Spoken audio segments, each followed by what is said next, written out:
Friends, welcome back to my channel star circle of commerce. जी, हम लोग पढ़ रहे थे एंटरप्रेन्योरशिप और एंटरप्रेन्योरशिप का बहुत सारा चैप्टर हम लोग क्लियर कर चुके हैं। कुछ चैप्टर्स हमारा बाकी है, लेकिन मैं आपको बताना चाहता हूं कि कुछ चैप्टर्स ऐसे हैं जो अकाउंटेंसी और बिजनेस स्टडी से मैच करेंगे, जो आपको बहुत आसानी से समझ में आ जाएगी। जो चैप्टर्स आप ऑलरेडी पढ़ चुके हैं वही चैप्टर्स आपको एंटरप्रेन्योरशिप में भी पढ़ने का मौका मिलेगा। जैसे कि आज का हमारा चैप्टर है चैप्टर 13 एंटरप्रेन्योरशिप का अकाउंटिंग रेशियो। ये अकाउंटेंसी का भी चैप्टर है जो कि हम लोग अकाउंटेंसी में पढ़ेंगे या पढ़ लिए होंगे आप लोग, ठीक है। तो इसके बारे में आज हम लोग डिटेल से जानेंगे। बहुत ही छोटा सा चैप्टर है, क्योंकि थ्योरेटिकल पार्ट की जब बात आती है तो बहुत छोटा सा आपको एक्सप्लेन करना है अकाउंटिंग रेशियो में, और इसमें कौन कौन सा टाइप्स होता है ये सारी चीजें को जानना है। जैसे कि मैं आपको बताना चाहता हूं कि इसमें हम लोग मीनिंग पढ़ेंगे और इसको क्लासिफाई करेंगे कि कौन कौन सा क्लासिफिकेशन है आपके अकाउंटिंग रेशियो का। सबसे पहले हम लोग बात करते हैं मीनिंग ऑफ अकाउंटिंग रेशियो या फिर रेशियो एनालिसिस, ठीक है। रेशियो एनालिसिस किसको बोलते हैं? Ratio analysis is a financial analysis technique in which various ratio are calculated from the figure of financial statement like balance sheet, profit and loss account and evaluate the financial performance, profitability, liquidity and solvency of the business। यानी कि by the help of ratio analysis हम company के balance sheet, profit and loss account के सारे ratio को detail से जो है ये समझ जाते हैं, जिससे कि हम लोगों को प्रॉफिटेबिलिटी और लिक्विडिटी सॉल्वेंसी रेशियो आसानी से पता चल जाता है, ठीक है। दूसरी बात है, सिंपल भाषा में अगर हम बात करते हैं कि ratio analysis means comparing one financial figure with another to understand the financial position. यानी कि फाइनेंशियल पोजीशन को समझने के लिए एक फाइनेंशियल फिगर दूसरे फाइनेंशियल फिगर से किस तरह से कंपैरिजन करते हैं वो समझते हैं। And efficiency of the enterprise. और डेफिनेशन की जब हम बात करते हैं तो ratio analysis is the process to determining and interpreting numerical relationship between figures of financial statement. तो ये आपको याद रखना है। कुछ इंपॉर्टेंट पॉइंट है रेशियो एनालिसिस का, जैसे कि सबसे पहला पॉइंट है, it help in understanding financial strength and weakness. यानी कि फाइनेंशियल स्ट्रेंथ क्या है और वीकनेस क्या है इसके बारे में जानिए, पहला पॉइंट। दूसरा, it is used by management, investor and creditor and banker के द्वारा यूज किया जाता है। नेक्स्ट है, ratio are expressed as fraction, ठीक है, परसेंटेज और टाइम में। किस किस तरीके से एक्सप्रेस किया जाता है? फ्रैक्शन में, परसेंटेज में और टाइम में, ठीक है। इसका एक एग्जांपल हम लोग ले सकते हैं। If a firm has current assets, एक फर्म के पास करंट एसेट्स है 2 लाख रुपए का and the current liability is rupees 1 lakh, ठीक है। करंट एसेट्स 2 लाख का दिया हुआ है, करंट लायबिलिटी दिया हुआ है 1 लाख रुपए, तो दोनों का क्या रेशियो है? तो करंट रेशियो आपका बनेगा 2 लाख इज टू 1 लाख, यानी कि 2:1। क्योंकि मैं आपको बताना चाहता हूं कि करंट रेशियो इक्वल टू होता है current assets by current liability. तो करंट रेशियो का वैल्यू दिया हुआ है 2 लाख और करंट लायबिलिटी का वैल्यू कितना दे रहा है? 1 लाख। 0 0 कैंसिल हो जाएगा तो 2:1 आपका बच करके आंसर आ जाएगा, जिसको हम लोग 2:1 का रेशियो भी बोल सकते हैं, ठीक है। This shown good short term financial position. अब हम लोग बात करते हैं कि क्लासिफिकेशन ऑफ रेशियो। रेशियो का क्या क्लासिफिकेशन है? अकाउंटिंग रेशियो कितने हिस्सों में बांटा गया है? जनरली अकाउंटिंग रेशियो को 4 हिस्सों में बांटा गया है, लेकिन एक मैं एक्स्ट्रा आपको कवरेज के बारे में बताऊंगा। सबसे पहला जो बात है, from the practical of managerial point of view, ratio are classified according to the purpose for which they are used. This classification help manager, investor and creditor, ठीक है। अलग अलग हिस्सों में क्लासिफाई किया गया है, बांटा गया है, जिससे कि किसको फायदा होता है, किसको मदद मिलता है? मैनेजर को, जो पैसा इन्वेस्ट करता है, इन्वेस्टर को, क्रेडिटर को, to take practical financial decision, financial decision लेने में जिसको आसानी से मदद मिले, ठीक है।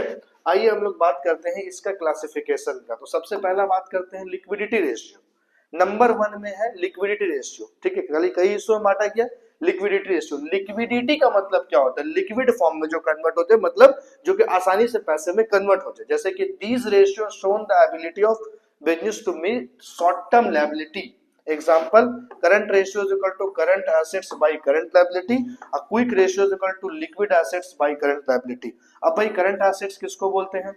आपको करंट एसेट्स पता होगा, कैश होता है इसके अंदर में, बैंक होता है, ठीक है, इन्वेंट्री होता है जिसको हम स्टॉक बोलते हैं, इसके अंदर में प्रीपेड एक्सपेंसेस होता है ना, उसके अलावा डेटर होता है, बिल्स रिसीवेबल होता है, बहुत सारी चीजें होती है, ठीक है। और करंट लायबिलिटी में क्या होता है सर, तो करंट लायबिलिटी में आपका क्रेडिटर होता है ना, बिल्स पेबल होता है, आउटस्टैंडिंग एक्सपेंसेस भी आ जाता है, उसके अलावा भी बैंक ओवरड्राफ्ट होते हैं, बहुत सारी ऐसी चीजें हैं जो कि करंट लायबिलिटी के अंदर में आती है, ठीक है। लेकिन सर लिक्विड एसेट्स किसको बोलते हैं, क्योंकि यहाँ फार्मूला आपने लिखा ना, लिक्विड रेशियो या quick ratio equal to liquid assets by current liability, तो मैं आपको बताना चाहता हूँ कि करंट एसेट्स को ही लिक्विड एसेट्स बोलते हैं, बट लिक्विड एसेट्स में दो चीज कंसीडर हम लोग नहीं करते हैं। क्या क्या नहीं कंसीडर करते हैं, करंट एसेट्स मतलब लिक्विड एसेट्स सेम, बट दो चीज कंसीडर नहीं करते। देखो मैं सर्कल बना दे रहा हूँ, एक स्टॉक को, एक प्रीपेड एक्सपेंसेस को, बात समझना गया।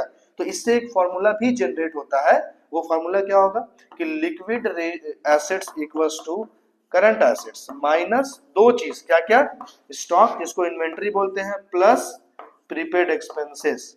तो ये दो चीज को जो है हम लोग कंसीडर नहीं करते, तो आपको ये बात याद भी रखना पड़ेगा, ठीक है। तो समझ में आ गया, करंट रेशियो का formula current assets by current liability, liquid ratio का formula liquid assets by current liability. Current assets all the current assets, liquid assets all the current assets except stock मतलब इन्वेंट्री एंड प्रीपेड एक्सपेंसेस, ठीक है। चलिए आगे चलते हैं हम लोग। Practical used by creditor and bank to जज शॉर्ट टर्म सॉल्वेंसी के लिए यूज किया जाता है। दूसरा आपको आएगा बात सॉल्वेंसी रेशियो। अब what is solvency ratio, this ratio shown the long term financial stability of the business. Long term financial stability के लिए जिसका यूज किया जाता है उसको बोला जाता है सॉल्वेंसी रेशियो। एग्जांपल के तौर पर डेब्ट इक्विटी रेशियो आएगा, जिसका फॉर्मूला होता है long term debt divide by share holder fund. अब भाई लॉन्ग टर्म डेट के अंदर में क्या आता है सर, तो लॉन्ग टर्म डेट के अंदर में लॉन्ग टर्म बोरोइंग, जिसमें हम लोग पढ़े होंगे, डिवेंचर है, लोन है, ये सारी चीजें आपका आता है। और शेयर होल्डर में क्या आता है सर, तो शेयर कैपिटल, शेयर कैपिटल का पार्ट में आता है equity share capital, preference share capital. दूसरा आपका आएगा रिजर्व एंड सरप्लस, इसके अंदर में आता है। ये सारी चीजें आपको थोड़ा सा याद रखना पड़ेगा। उसके बाद एक फॉर्मूला आपका आएगा प्रोप्राइटरी रेशियो। प्रोप्राइटरी रेशियो का formula share holder fund divide by total asset. तो शेयर होल्डर फंड तो मैंने आपको बताया, और टोटल एसेट्स किसको बोलते हैं, तो current assets plus non current assets. क्या, current assets plus non current assets. Non current assets किसको बोलते हैं सर, तो नॉन करंट एसेट्स का मतलब होता है फिक्स एसेट्स, और फिक्स एसेट्स के अंदर में दो part, tangible assets and intangible assets. Very good, तो ये आपको याद रखना है, ठीक है। इसका यूज क्या करते हैं, कौन करता है, कैसे होता है, used by investor and lender to assess long term risk को समझने के लिए किया जाता है। हम लोग बात करते हैं profitability ratio. This ratio measure to earning capacity and efficiency of the business. Example इसमें आएगा gross profit ratio, gross profit divide by net sale into 100, net profit ratio net profit divide by net sale into 100, और return on capital employ ROCE का इस्तेमाल इसमें किया जाता है, ठीक है। Help management and share holder to evaluate profit performance, यानी कि कितना प्रॉफिट हो रहा है, जितना हमने सेल किया उसके आधार पर कितना प्रॉफिट हो रहा है, इसको जानने के लिए जो है इसका इस्तेमाल किया जाता है, जिसको हम लोग बोलते हैं प्रॉफिटेबिलिटी रेशियो, जिसके अंदर में ग्रॉस प्रॉफिट, नेट प्रॉफिट और रिटर्न ऑन कैपिटल एम्प्लॉयड का इस्तेमाल किया जाता है, ठीक है। नेक्स्ट हमारा है एक्टिविटी या फिर efficiency turnover ratio. This ratio show how efficiently assets are used in the business operation. Example इसमें आएगा stock turnover ratio, debtor turnover ratio, creditor turnover ratio. Stock turnover ratio का फार्मूला होता है cost of goods sold, मैं short में लिख दे रहा हूं, कॉस्ट ऑफ गुड्स सोल्ड या cost of revenue from operation divide by average inventory होता है, ठीक है। जब आप इसमें जाएंगे तो उसमें आपको प्रैक्टिकल क्वेश्चन भी मिलेगा, ठीक है बच्चों। तो used by management to improve operational efficiency. और एक लास्ट जो आता है कवरेज रेशियो। कवरेज रेशियो के अंदर में मैं आपको बताना चाहता हूं कि these ratio indicate the capacity of the firm to meet fixed financial charges, ठीक है। इसमें आपका interest coverage ratio, dividend coverage ratio, और इसका useful for the lender and preference share holder. Conclusion thus from a practical view ratio are classified into 5 part, जिसको हम लोग liquidity ratio, solvency ratio, profitability, activity और coverage ratio में बांटा गया, ठीक है। तो बच्चों इसको आप अगर कर लेते हैं तो समझ लीजिए आपका काम आधा जो है वो आसान हो गया, ठीक है। और प्रैक्टिकल जब आप अकाउंटेंसी में पढ़ेंगे तो आपको पूरा का प्रॉपर समझ में आ जाएगा।